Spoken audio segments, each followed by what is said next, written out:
Fala galera top das galáxias, quem fala aqui é o Pastor Anderson Dias e nós estamos aqui no nosso canal Amigos do Avivamento com mais um super vídeo, hein? Iniciando um quadro novo aqui, a série Heróis do Avivamento. Mas antes, roda a vinheta.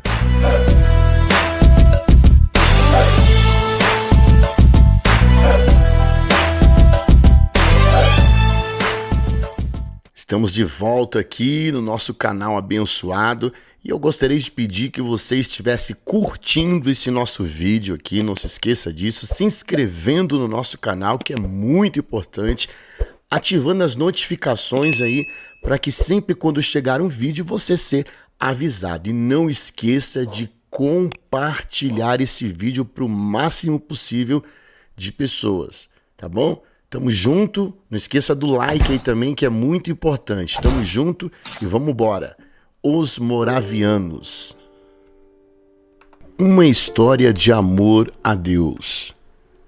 Há um consenso de que nossa geração conhece muito pouco sobre a história da igreja, principalmente nossos jovens.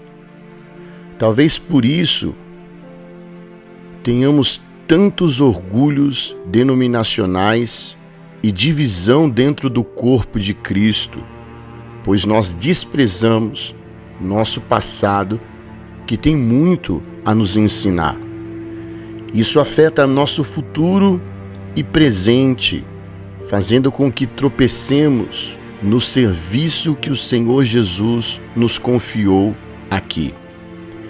A Igreja dos Irmãos Morávios, é o que eu quero falar hoje, é uma denominação protestante. Começou por volta do século XV, na Boêmia, hoje República Tcheca. O seu nome oficial é Unitas Fratrum. Unitas Fratrum, que significa unidade de irmãos. Também referida como os Irmãos da Boêmia. O emblema da igreja, esse que você está vendo aí, é o Cordeiro de Deus com a bandeira da vitória, cercado pela inscrição latina que significa: o nosso Cordeiro já conquistou, vamos segui-lo. A história dos Moravianos, ela antecede a história de Lutero.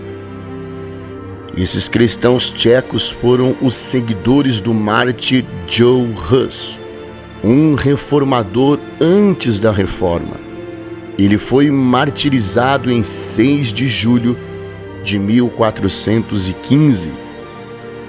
E os moravianos honram a sua morte no calendário até hoje. Após a morte de Joe Hus, seus seguidores, que foram muitas vezes conhecidos como os Hussitas ou como os Irmãos Boêmicos, eles experimentaram um verdadeiro ressurgimento. Eles se reorganizaram no ano de 1457 e no tempo da Reforma havia entre 150 a 200 mil membros em 400 igrejas por toda a Europa Central. Os moravianos foram os primeiros protestantes a colocar em prática a ideia de que a evangelização dos perdidos era dever de toda a igreja e não somente de alguns indivíduos. Paul Piercy, missiólogo, ele escreveu: os moravianos se envolveram como um mundo de missões, como uma igreja, isto é, toda a igreja se tornou uma sociedade missionária. Vamos agora para o ano de 1600. Em 1600, a Boêmia e Morávia, como eu disse, a atual República Tcheca, foram dominadas por um rei católico romano. o qual desencadeou uma terrível perseguição contra os moravianos. 15 pessoas de seus líderes, entre eles pastores, foram decapitados, e os membros desse ajuntamento foram mandados para o calabouço e também para as minas em trabalhos escravos. As escolas deles foram fechadas, seus livros, bíblias e inários, todos foram queimados. E 16.000 famílias repentinamente se tornaram refugiadas por quase 100 anos. Mesmo assim, eles não pararam. Eles formaram uma poderosa rede de evangelização clandestina, onde pequenos grupos se espalhavam em todas as cidades e pregavam, formando pequenos grupos de salvos em Cristo. Vamos agora para o ano de 1727. Agosto de 1727 é visto como o Pentecostes moraviano.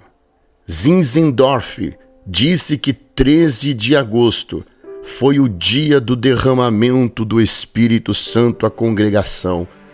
Foi, segundo ele, um Pentecostes.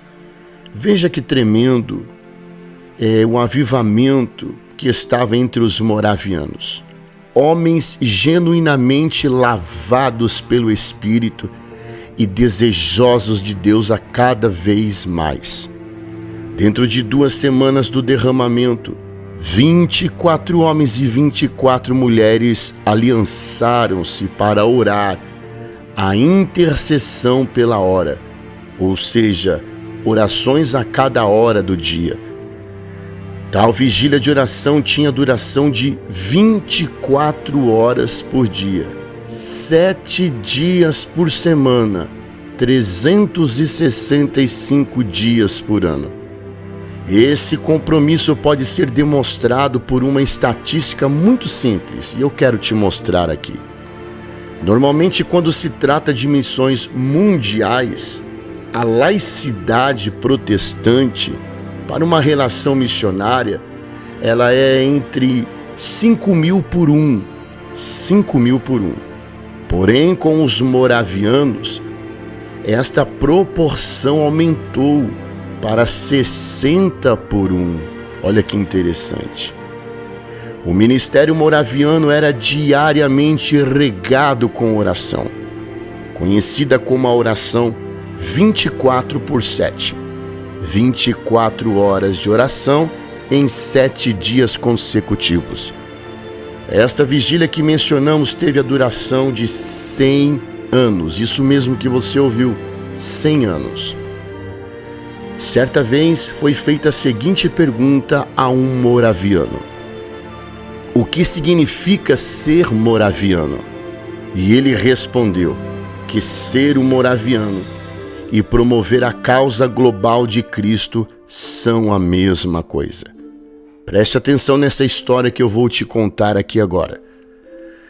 2 jovens moravianos de 20 anos de idade, David Nitzman e John Leonard, ouviram sobre uma ilha no leste da Índia, cujo dono era um britânico, agricultor e ateu. Este tinha tomado das florestas da África mais de 2.000 pessoas e feito delas seus escravos. Essas pessoas iriam viver e morrer sem nunca ouvirem falar de Cristo. Esses jovens fizeram contato com o dono da ilha e perguntaram se poderiam ir para lá como missionários. A resposta do dono foi imediata. Nenhum pregador e nenhum clérigo chegaria a esta ilha para falar essa coisa sem sentido que é Jesus. Então eles voltaram a orar, porque a resposta de tudo é a oração, e fizeram uma nova proposta. E se fôssemos a sua ilha como seus escravos para sempre? O homem disse que aceitaria, mas não pagaria nem mesmo o transporte deles. Então os jovens usaram o valor de sua própria venda para custear a sua viagem. No dia que estavam no porto se despedindo do grupo de oração e de suas famílias, o choro de todos era intenso, pois sabiam que nunca mais veriam aqueles irmãos tão queridos. Quando o navio tomou certa distância, eles dois se abraçaram e gritaram suas últimas palavras que foram ouvidas: que o cordeiro que foi imolado receba a recompensa do seu sofrimento. O exemplo desses jovens é algo extraordinário. Eles passaram o resto de suas vidas trabalhando pela salvação daquelas pessoas. Eles levaram a sério o texto que está em Romanos capítulo 12, versículo 1. Apresenteis os vossos corpos em sacrifício vivo, santo e agradável a Deus. Vou lhe contar mais uma história muito forte dos moravianos, incluindo agora John Wesley. Serenidade em meio à tempestade. Lá em Marcos capítulo 4, verso 39. E ele, despertando, repreendeu o vento e disse ao mar: acalma-te.